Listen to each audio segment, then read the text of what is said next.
Hello, fellow flight tying spacers community. So I'm called Stefan Svanström. I'm living in the northern part of Sweden. We are fishing mostly for grayling, salmon, trout, and Arctic char. So that's what we are fishing up here. Some pike as well, but not as much. So I will show you my new tying space. I have been building this table for 2 weeks now or something like that. Maybe more, I don't remember. So I will let you check it out and see what you think about my system. I can say right now I am the magneto guy, so it will be a lot of magnets. So I will change to a thing. So here I have a normal phone, so I can use this phone as a camera if I want in the video production stuff that I will show you soon. So, but just we will check the table out as first.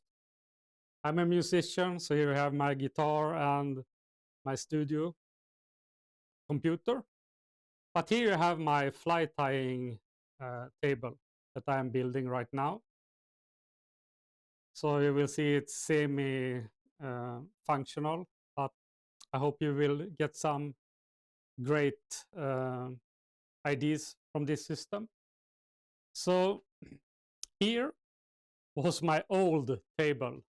So this is an IKEA Mickey 1 by 1 meter, like something like that. So now this area will be my 3D printer, resin printer, and powder coating and UV gluing area. So I have some UV lamps right here. And then I have some shelves over that one. But you can see right here, I have steel plates. I can put magnets on the steel plates. I will show you more like that. Also in my UV glue lamp, I can take these alligator clips, just put them there and cure the flies.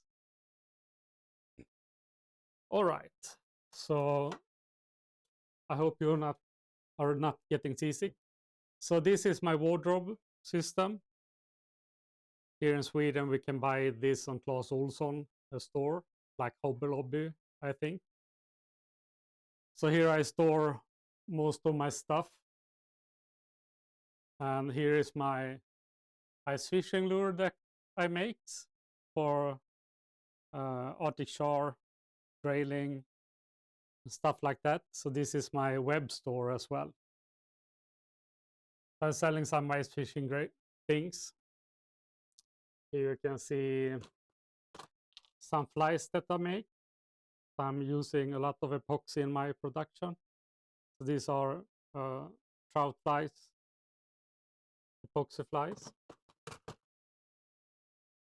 And of course, I am storing material for all my flies. Here you have some brass heads and tungsten heads and stuff like that.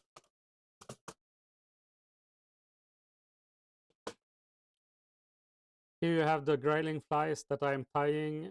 I'm doing about 1,500 of these type of flies a year. So a lot of tying. But here you can see steel plates.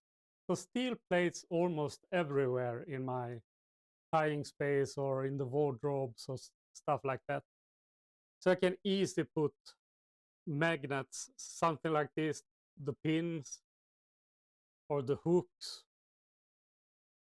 And you can store tying threads and stuff like that. So pretty nice. And then I just have some more dirty storage for some tying threads. And well, you saw the glitters on the ice fishing lures. But now I will go back to my tying table. So I will shut off the lamp so I can see this clearer. So this is my control panel for the cameras that I'm using and in my video system. So I'm using a program called vMix, but you can use OBS or something like that that are cheap. But because I have been in the video production and broadcasting thing. I've done some broadcasting on ice hockey here in Sweden. Börje Salming's youth club. So excuse my Swinglish. Here I have my cameras that I'm using when I'm tying. So this is an Insta360 Link 2, I think. So I have one in front of me and one, let's see if I can get it. Oh, here it is, from the top. And these cameras are PTZ cameras, so I can use them for a lot of camera angles. I will put on the light now. So what I can do, here you have the me camera, so I can present stuff away from the device. So, but I can put the fly here. Oh no, I will put this fly. And we will talk about some material that I found yesterday. So now, if I want to show you this vise, on the table, let's see if I can show you with the free cam. No, not me. Rear cam. So here is my vise. I'm using a Regal medallion, and I have tied well about 10,000 grayling flies and other stuff on this vise. So I'm very happy with Regal vices, and surely most of you are. They don't break. I want a new one, but I can't get the new one because this old 25, 30-year-old vise won't break. So here you can see I have a dot. I put the dot on this yellow backing. Normally when I'm tying, I'm using a yellow shirt as well. So I will show you why in a minute. But I have a dot that I'm placing my vise up to. So we go back to the front cam. So I can do this live if I want, change camera angle. I don't need to do any editing afterwards. Of course, if I say some stupid things like I'm doing now, then it will be some editing. So, okay, now I will change to this close-up view from the front from my control panel. So I can press a button, and then you have it. Close up. Pretty nice. You can change back to the me cam or back to the close cam. Then I have the overhead cam. So I can have this and a closer view as well. Here you see the glittery epoxy body here. I will show you the material soon. Then, of course, let's do the front cam. So let's see if I put a smaller grayling fly. I can take this one.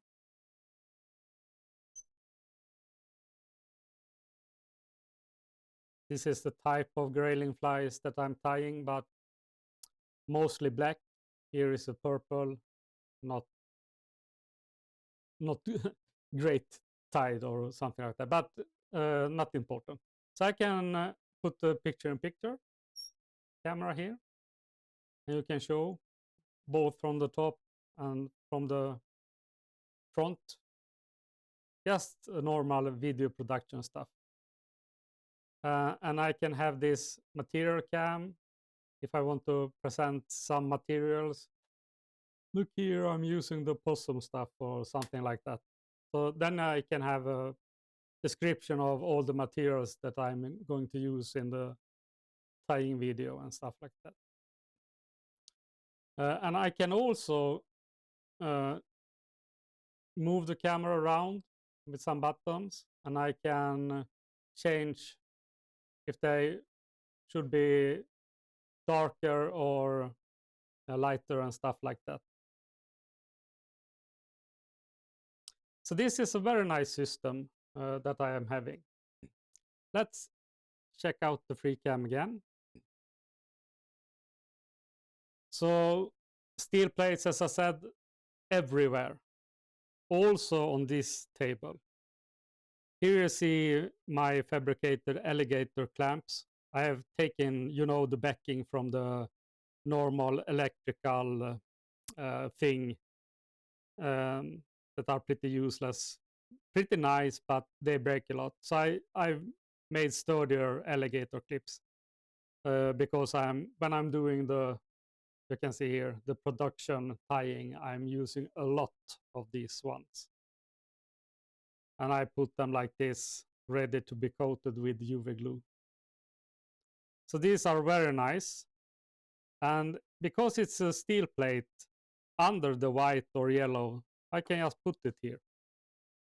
You can see it will stay in place pretty good.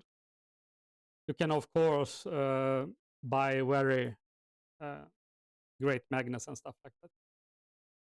Here you have my bobbin. They don't look good, but it's so easy just to put that on the steel rod like this. Scissors as well, magnet, nipper, magnet.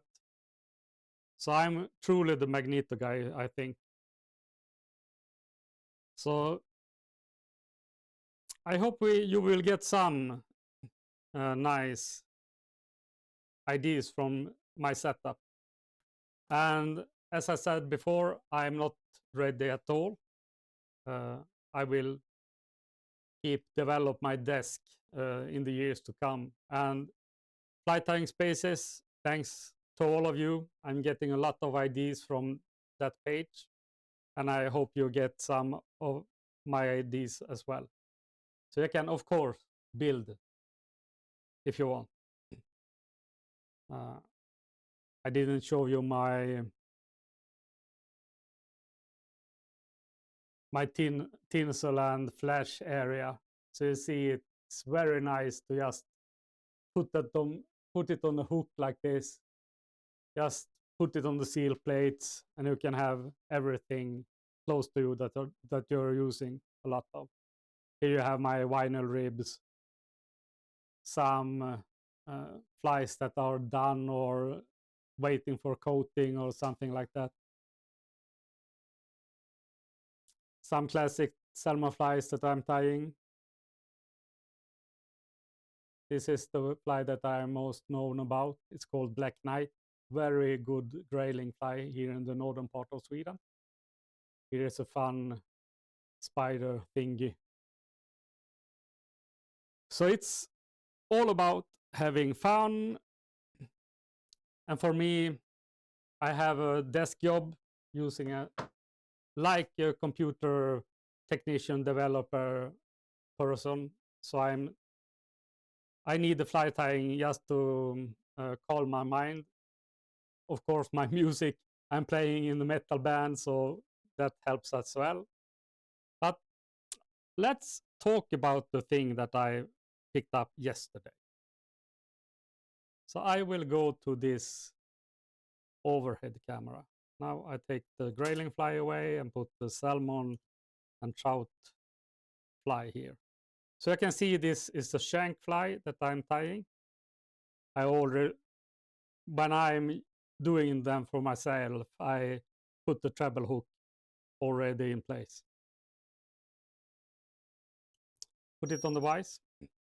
But what I will show you is the epoxy body. Very flashy, very interesting.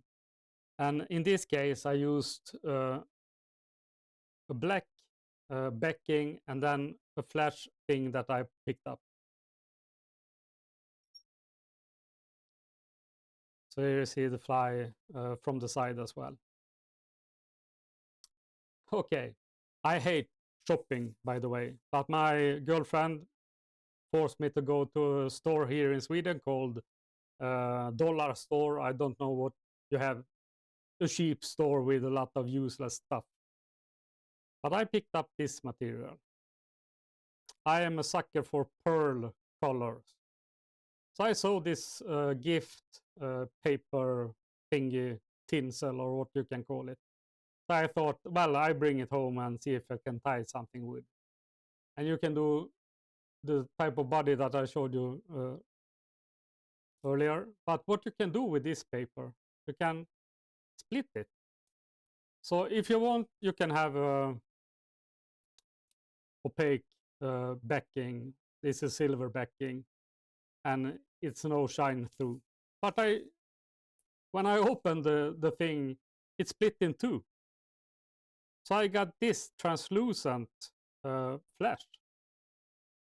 So now I can take this if I want to and just split it like this.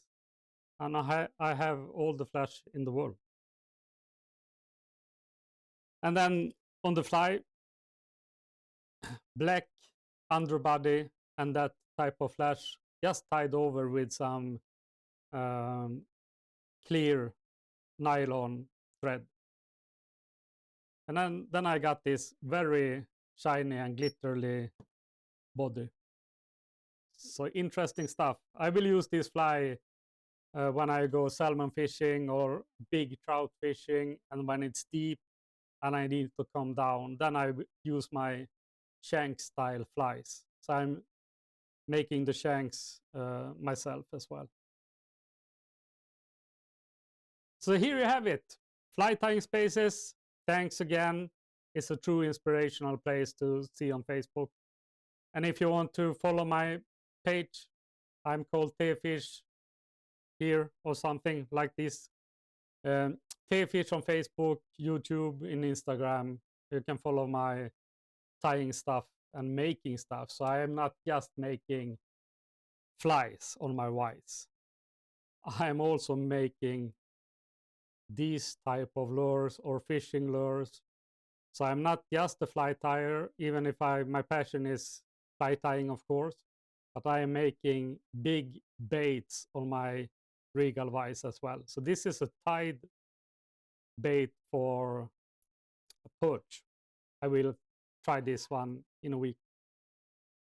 So it's the propeller in the front. So if you're a skier, former skier for me, and you know the extreme skier Glenn Blake, he was a punkster. So this is the lure after him. So this is the punkster lure, tied on this regal vise. So you can use it not only to tie flies. Again, I hope I see you on the rivers or in the lakes. And I hope you will have a great summer this summer. The salmon picking run is picking up here in the northern part of Sweden, so I hope I can get out there. Sadly, I have broken both of my knees, so wading deep, big stones, not for me in a week or two. So see you later. I hope you get some inspiration and get the magnet fever as well. See you.